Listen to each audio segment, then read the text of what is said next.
Welcome back to my channel. Today I am very excited to start a new series that I hope will continue over time, and I'm calling it Fiverr Friends because I'm going to be inviting people from the Fiverr community, being knitting, sewing, crocheting, and other crafts related to Fiverr, and having conversations with them. Today I'm having my first guest, and I'm very excited to introduce her to you. And we will be talking about knitting and the knitting community specifically, and both virtually and in real person.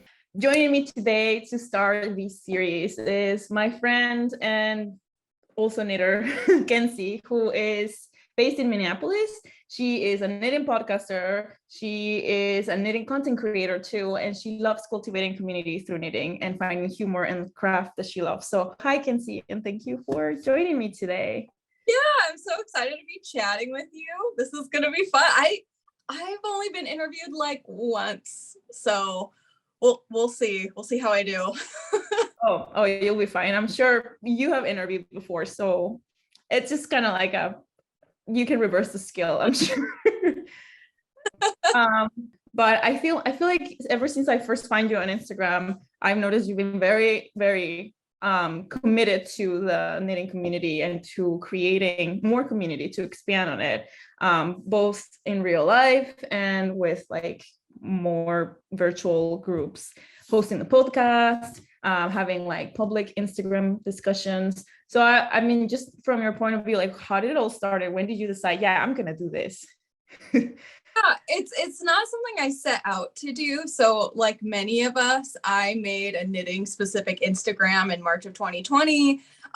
Mostly because I was like, I have all this free time now, so I'm gonna knit, and it'd be fun to connect with other folks on what they're knitting and get inspiration. So I created my Instagram, and then kind of stumbled upon reels and just started making goofy reels about knitting, and my following started to grow. And I've been really open from the beginning that I'm in Minneapolis. So as my follower count grew, I had more and more people reaching out to me locally saying, oh, I'm also in the Twin Cities metro area. Like, if you ever want to meet up to knit, let's do it. And so I started to kind of like collect the usernames of people who were reaching out to me.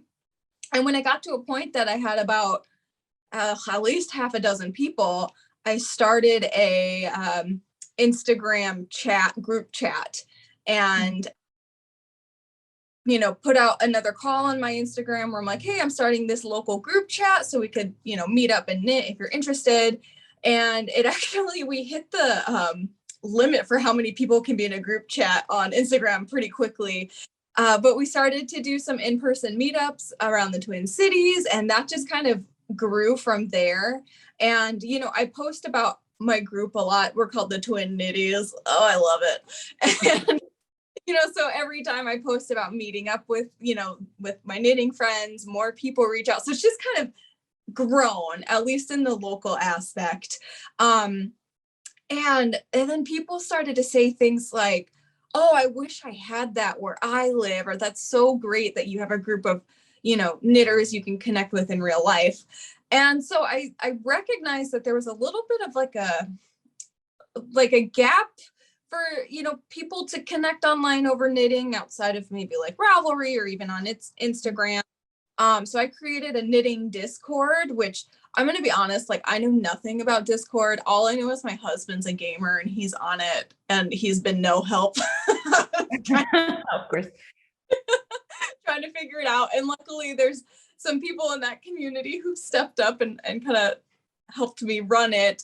And, I checked recently and there's like 600 people on that, which I mean, I don't advertise it very much anymore, but I think it just has kind of grown organically. And so I was really happy to be able to cultivate, or at least create, that space. It's kind of cultivated itself. And then the third thing that I've done is I've created a WhatsApp group for like knitters all over the world. And then I set up Zoom knitting meetups once a month. So those are my kind of the main ways that I cultivate community. And I think it just came from the fact that I was like, wow, I kind of have this really unexpected platform.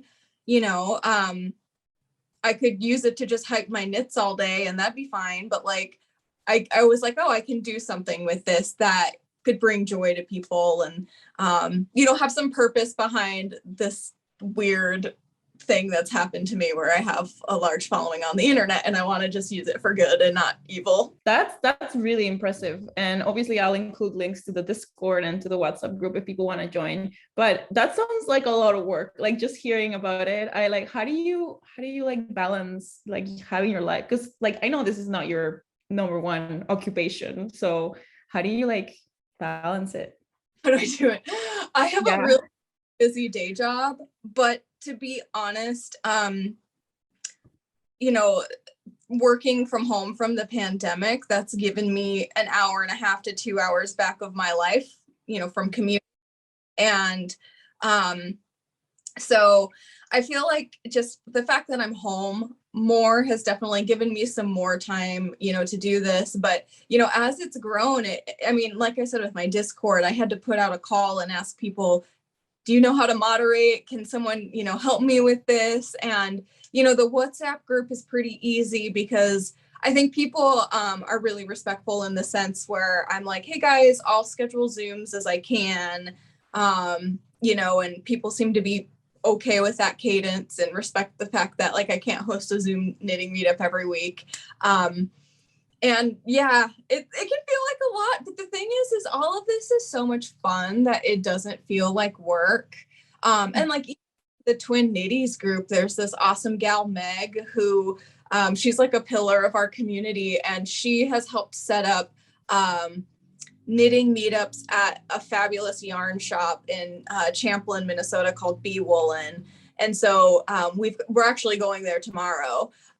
So I have even members of my local group stepping up and taking initiative. So it can feel like a lot sometimes, but it's cool to see how the community kind of starts to step up on its own to help run things. And on my Knitstagram side, I am really intentional to like not make content unless I want to, or not commit to like ambassadorships or promoting things unless I feel like I have capacity to do it. But like I said, none of this is like a chore.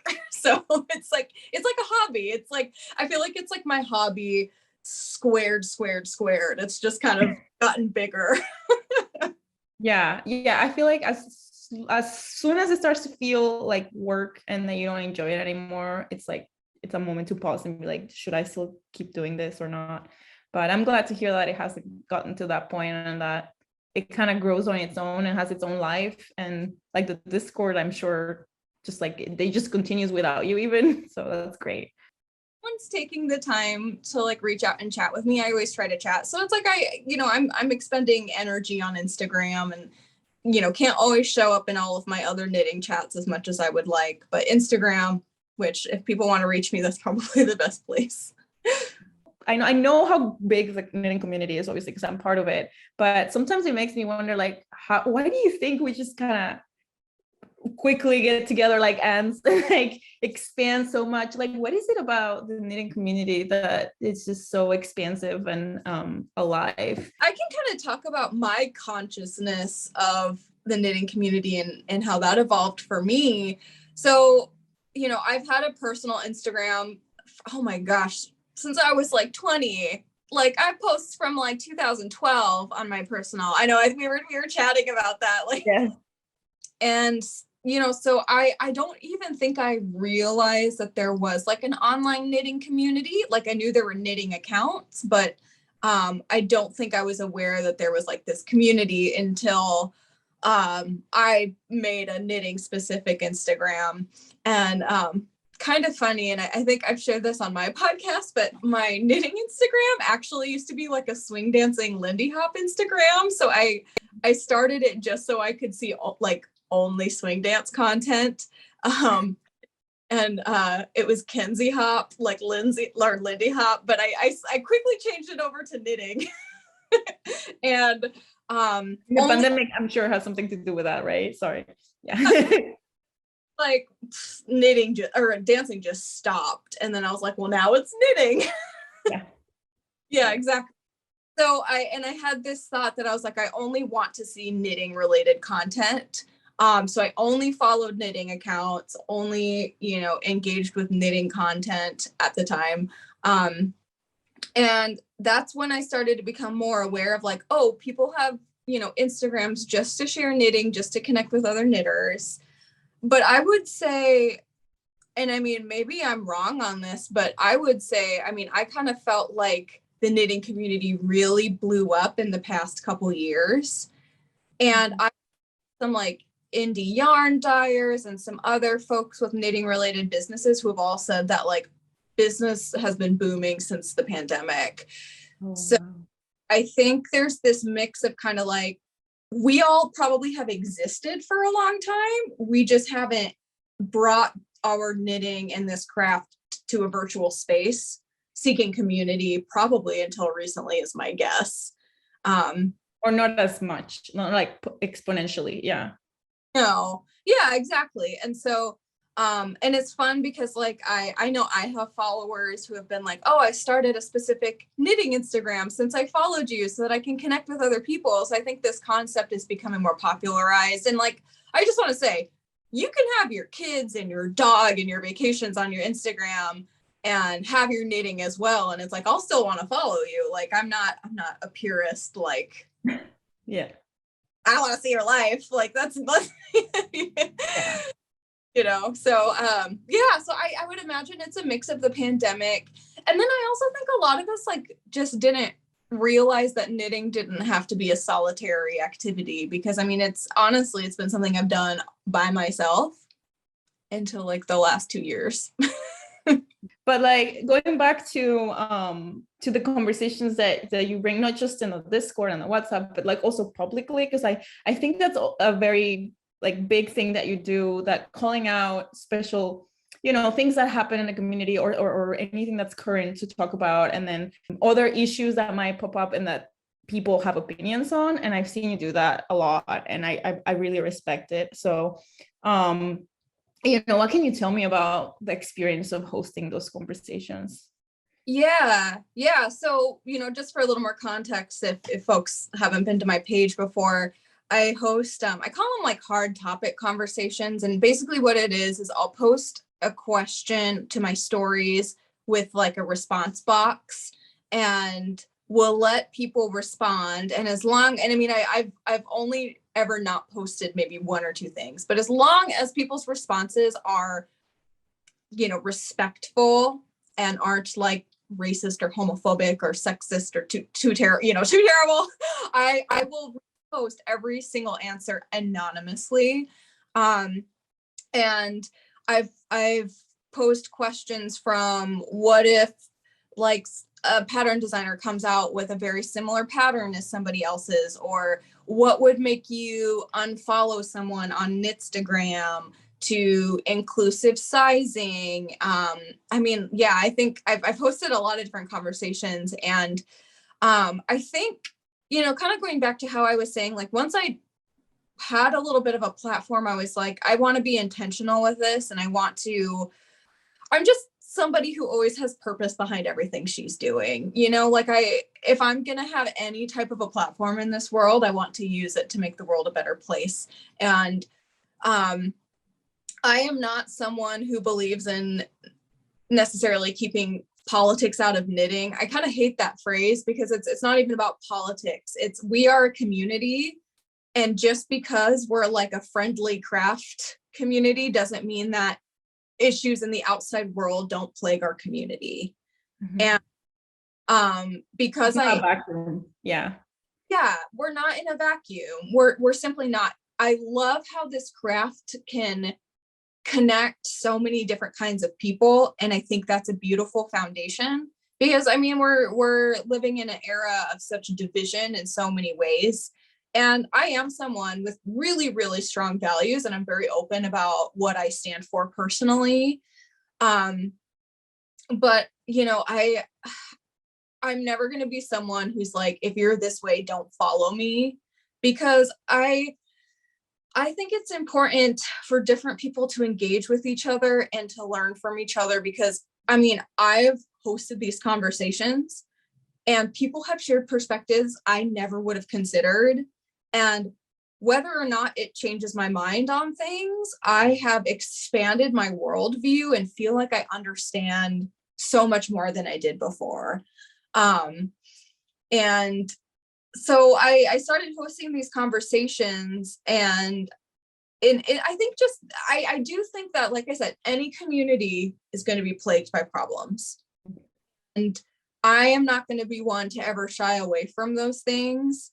And so I think it is important for the community to stop and pause and reflect on these things. Otherwise, we're never going to evolve and grow and change. Baby steps. We try, right? So I have a lot of hope for the knitting community. And I love working towards this perfect, beautiful, inclusive, safe, creative, uplifting community for all of us. So that's kind of what I think, that's a good way to sum up what drives me. Yeah, that's great. That's great to hear.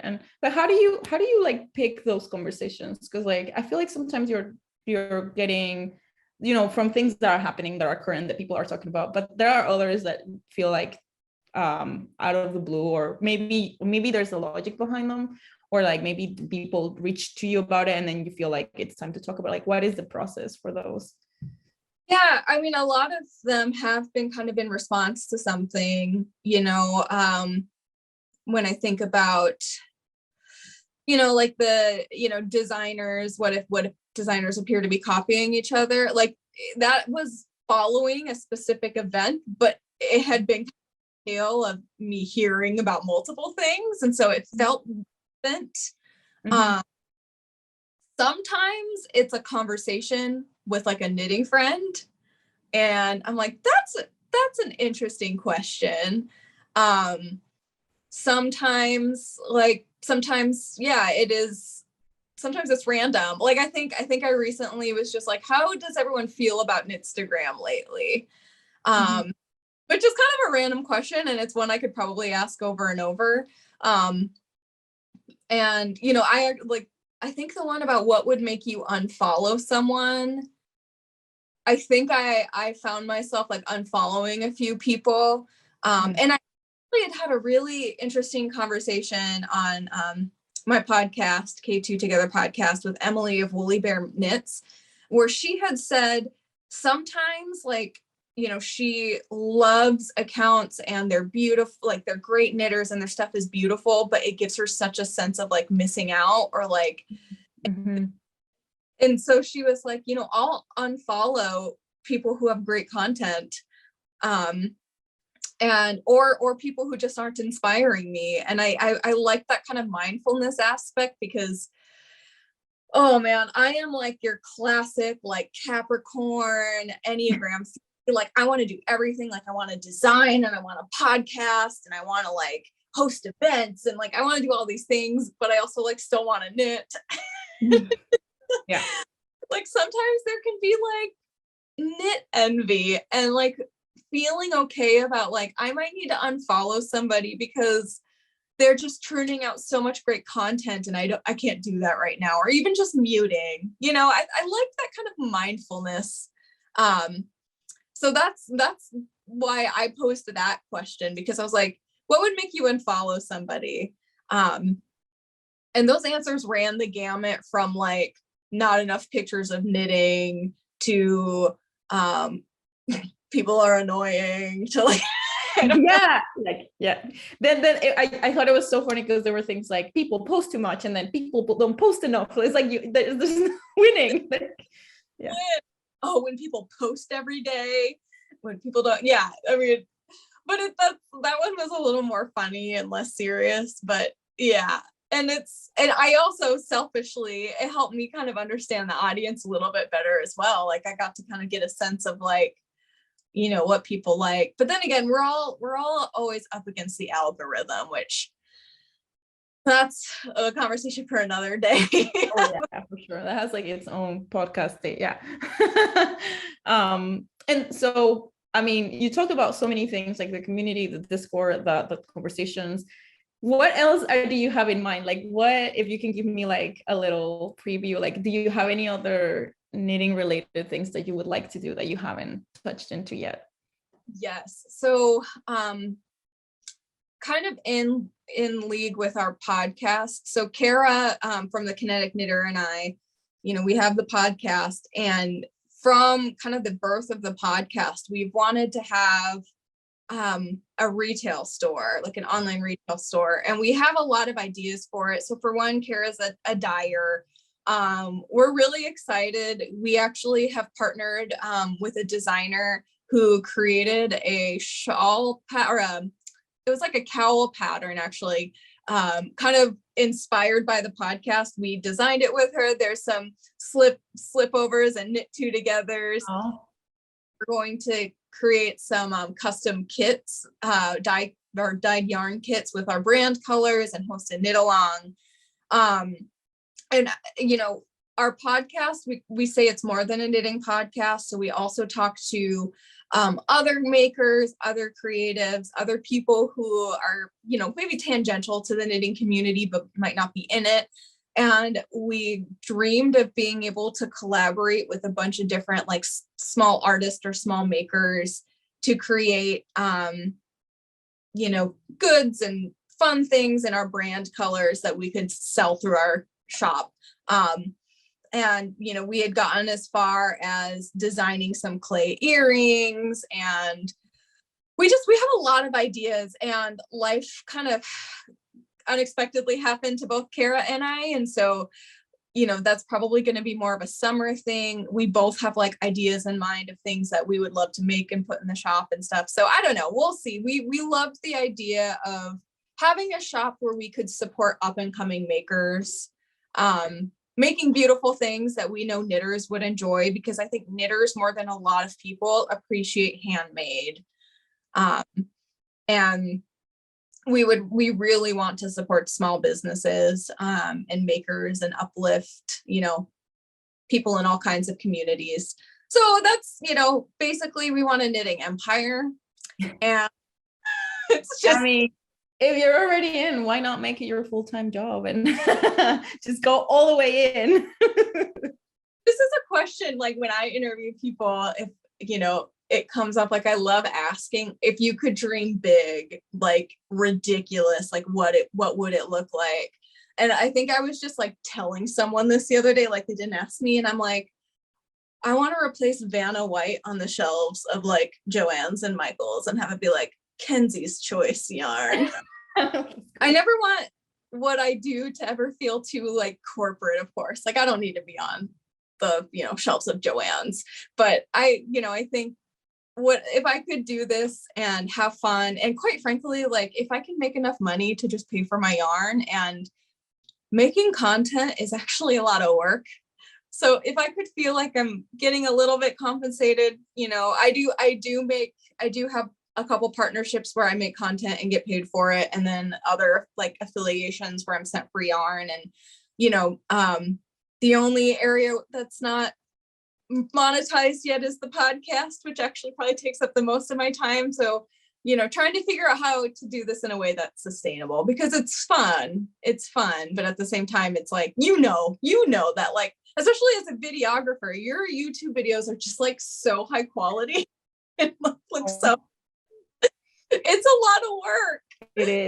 It is a lot of work. And I feel like people don't realize it, because the point of it is to make it look like it's easy, like make it look like, oh, I'm just gonna take a picture, post it on Instagram, I'm just gonna make a reel. But it actually takes hours of your time. And as long as it's fun, that's fine. But then there's a point in which you're like, okay, like how much of my daily life am I putting into this that I could actually get some kind of return? And I think that's fine. Like you said, like that was my goal as when a designer was like, I want to design this anyway for myself. Might as well put it out there, and then be able to at least buy the yarn to keep making things, Yeah.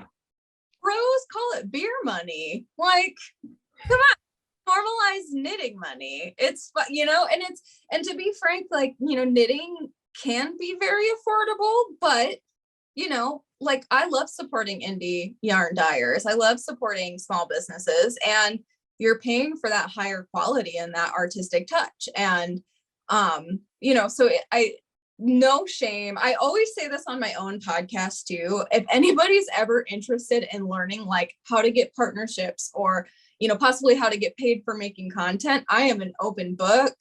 Like, I don't think there's any shame in wanting to do that, because guys, it's actually like a lot of fun. Like, partnerships are fun.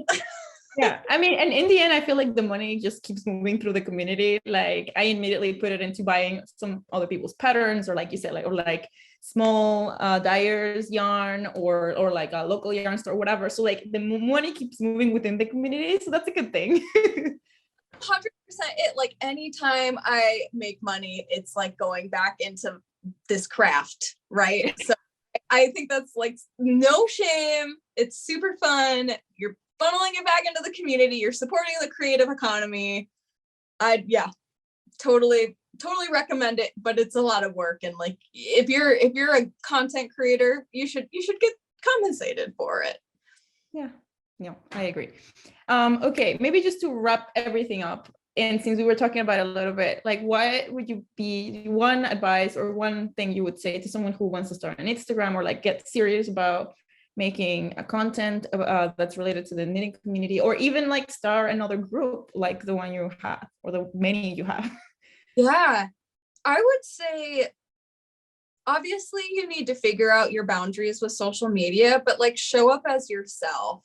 Like, I think I really enjoy following people where I'm like, you're a great knitter and I like your knitting aesthetic, even if it's not my knitting aesthetic, but I get a sense of who you are as a person.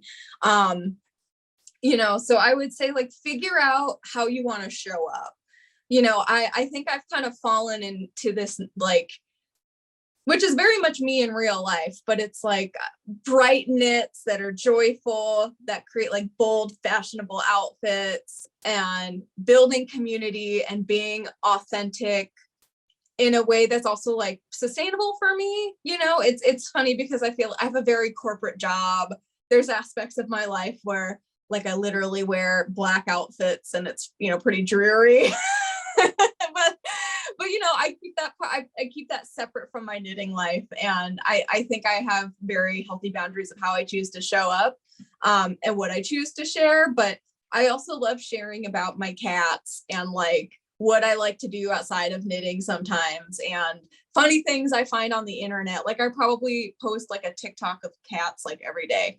So I would figure out how you want to show up, but like, show up as yourself and figure out what's unique about you.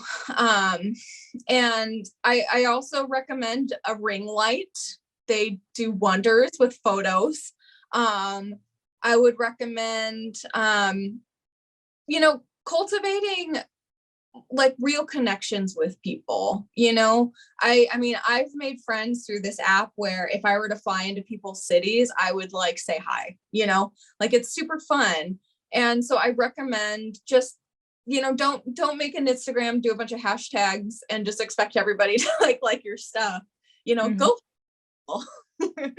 like, engage, because this is why we all do this, right? Is we just want like our knitting to be hyped. We want to hype other people's knitting. And then in terms of starting communities, I think the algorithm can push us towards people in our like regions and geographies. So I would like check your explore page, find people in your area. I've said this on my podcast too. Like, if you see someone who seems really cool and you would want to knit with them, like, don't be a creep about it, but like, get to know them, build a rapport, and then maybe be like, hey, do you want to go to this very public place to knit with a real person who's not a murderer? Yeah, don't be like, come to my house, I'll give you yarn. That's actually how I met Kara, the kinetic knitter. Like, she's probably like the biggest indie dyer that I know of in Minneapolis, and I just thought she seemed rad, and we just kept kind of talking about different things. And I was just like, do you want to go to a distillery and knit with me? And now she was like my best yarny friend. So don't be afraid. You can always check out a local yarn store. You can always join my international WhatsApp group. And it's wild because there's been times where I've hosted a Zoom. I think it was like the first one I ever hosted. There were two gals who were like, oh, we're 3 streets away from each other. Oh, wow. But did they know each other? No. No, but, Oh, wow. open up the Zooms being like, where's everyone calling in from? So join a knit along, join like a Zoom knitting group. You might be surprised, someone might literally be in your neighborhood. Yeah, there might be a knitter around the corner. Like, you don't ever know. Or approach knitters in public. I've done that. I've like given out my WhatsApp group to like strangers knitting and be like, come with us. Oh, that's so nice. I've like, that's where I stop. I've seen people knit on the subway and I'm like, should I say something? Am I weird if I like? I'm weird. I am very extroverted in that way. I'm like, oh, a knitter. In the wild, yeah. That's great. All right. Well, I think we can wrap up, but thank you so much for joining and for telling me a little bit more about everything you do. And I can't wait to see even more of the stuff that is to come for Kenzie. And I will share like all of the links of everything we talked about, your podcast, the Discord, the WhatsApp, everything. It's going to be so that if people want to join and they should totally follow you on Instagram too. If you don't, but I would be surprised if you're a knitter and they don't follow you. So yeah, thank you so much. Thank you for being here. Yeah, thanks for chatting with me, Magali, and this was super fun. Yes, we should definitely do it again. Well, thank you so much again for joining this conversation with Kenzie and I. I hope that you found it interesting as much as I did, and hope that I can see you again for my next Fiverr Friends conversation. And happy knitting!